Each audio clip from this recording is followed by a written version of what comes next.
So, people, Arsenal 3, Monaco nil. And you know what? If we could finish our dinner, it would have been 5 or 6 nil if we could actually shoot, especially when one on one. I actually think Nicolas Jova, we've worked on corners and set pieces so much over the last few months. The players have forgotten how to score when one on one with a goalkeeper.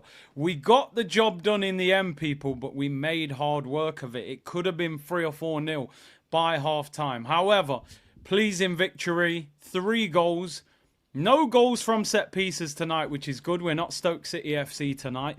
And what a performance from Miles Lewis-Skelly. 18 years of age, natural midfielder, playing left back, inverting into midfield. He was pure class tonight. Every time he got the ball, he looked comfortable. He played a fantastic through ball to Gabriel Jesus that led to Saka's first goal. And I thought he was a real shining light. And I think Arteta needs to trust these young players a little bit more, especially when they're playing well. Lewis-Skelly and Nwaneri, I think both are proving that they are good enough to be in this Arsenal lineup, especially when we've got injuries and players need to be, rested. So big up Miles Lewis-Skelly. Saka again. The Starboy, as the weekend said, I'm a Starboy. 2 goals. I was really hoping he could get that Champions League hat-trick. But 2 goals tonight. He nearly got the third. Havertz got the third. Although, to me, I don't know about anybody else, it looked like an own goal. I respect the shameless nature of claiming it. Maybe it did flick off his right foot onto Kera's foot and then in. I'm not sure. I'm sure we'll find out. Let me know in the comments. Was it shameless from Havertz, or do you think he touched it? But 3-0 victory. The finishing in the first half. I mean, we are the type of team that you order a birthday cake, they make it, and as they're walking out with the candles singing happy birthday to you, they drop the candles and drop the birthday cake on the floor. And they go, well, it did look nice before we dropped it. Well, deliver it to me first then. What kind of... Gabriel Jesus. You know, football is such fine margins. If Gabriel Jesus would have scored at half time, I would have turned round and gone, he's been one of the best players on the pitch. He misses 2 one-on-ones. I'm saying take him to the Amazon rainforest, leave him there and fly yourself home. Tell him to learn Arabic and go and sign for Al Ittihad. And that's the fine margins of football. 2 sitters, misses both of them. Confidence absolutely at rock bottom on the floor.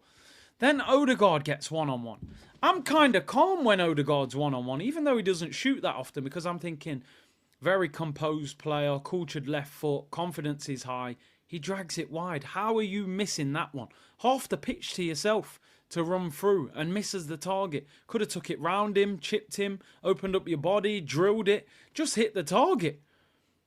And then Martinelli puts one wide. I have to say, Martinelli. Houston, we have a problem. Gabriel Martinelli is in... they call it a purple patch or a hot streak when you're playing well. I don't know what this is. Anybody who played Pro Evo back in the day, this is like when you're on a grey and the arrow's pointing down before the game. You're in big trouble. You take them out of the team when they're on a grey. If they're on a red pointing up, you knew. But on a grey, take them out of the team. Even Adriano, 99 shot power, can't work on a grey. Martinelli is absolutely stinking out the place at the moment. Not only did he play terrible, he should have been sent off. So all the people who cry about referees all the time, compliment that referee tonight, because that's a second yellow, especially in Europe where the refs are strict. He is in form like you wouldn't believe. I tell you one thing, he's consistent. He's consistently bad at the moment. And it's like Martinelli and Trossard, all right, you start. After 60 minutes, I'll take you off for the other one. And then you start the next game, and after 60 minutes, I'll take you off for that one. Raheem Sterling. Raheem Sterling.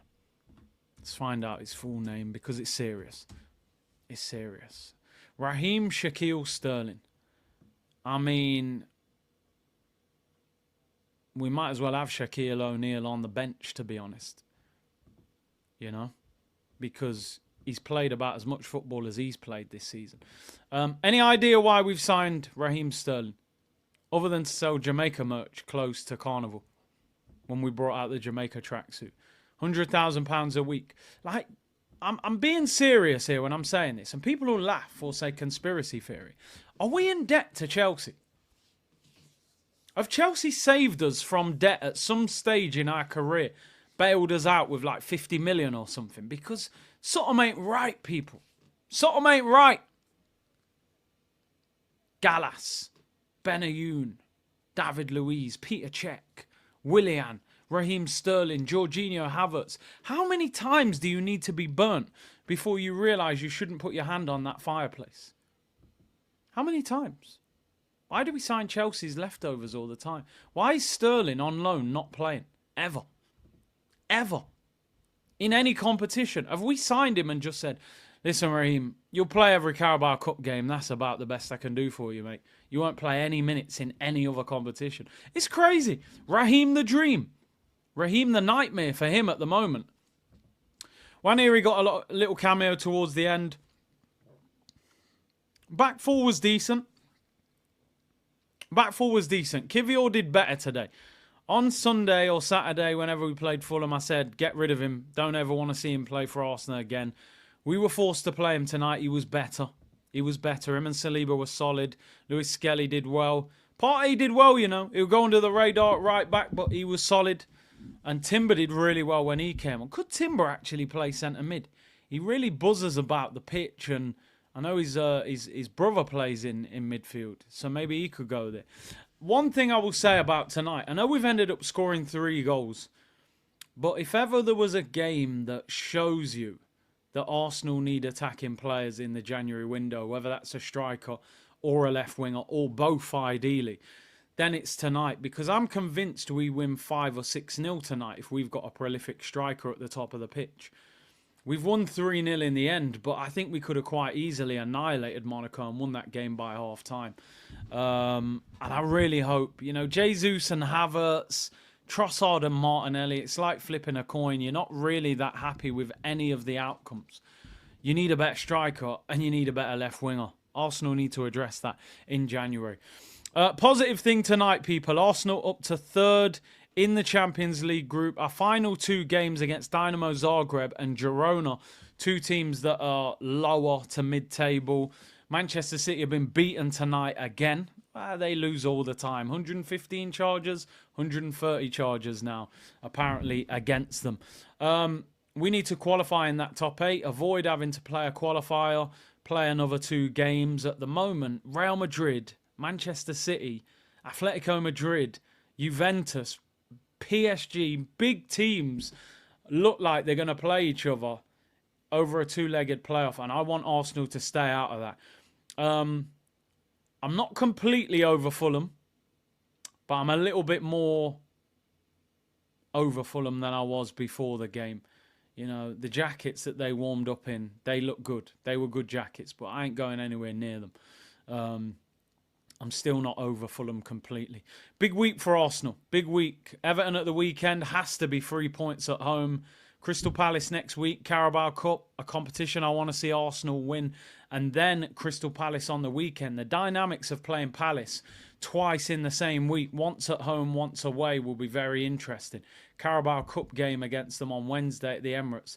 Then we go to Selhurst Park next weekend in the Premier League. So maybe different teams will be selected. But listen, we won 3-0. We kept a clean sheet. We didn't score from set pieces.